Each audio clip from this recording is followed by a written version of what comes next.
দেখতে পেয়েছি ইনার সার্কেলের ভেতরে যে ফিল্ডার ছিলেন মিড উইকেটের শর্টারে আটকাতে ব্যর্থ, রান আসবে একটা।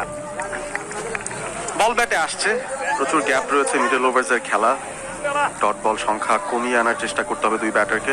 মুশফিকুর স্ট্রাইকে ফিরেছেন।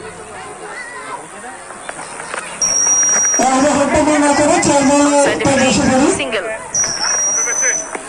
ভালো ব্যাটিং। গ্যাপগুলো খুঁজতে হবে, একটা সিঙ্গেল নিয়ে হলেও স্ট্রাইক রোটেট করতে হবে।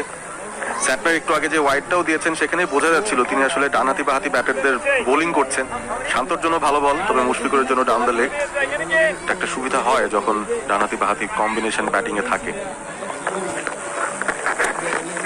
আবারও ব্যাট থেকে সরে জায়গাটা বানিয়ে খেলতে চেয়েছিলেন কাট করে, জায়গাটা ভালোভাবে পাননি, টাইমিংটাও খুব ভালো হয়নি।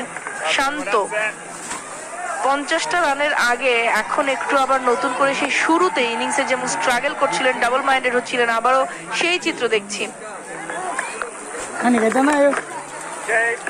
ফুল শট, তবে ফিল্ডার আছেন গ্লেন ফিলিপস, তার আশেপাশে বল গেলে আপনি প্লিজ দৌড়াবেন।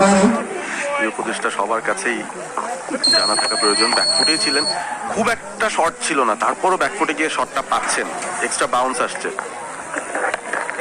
লাস্ট বলে অনসাইডেই ঘোরালেন, একটা রান পাবেন।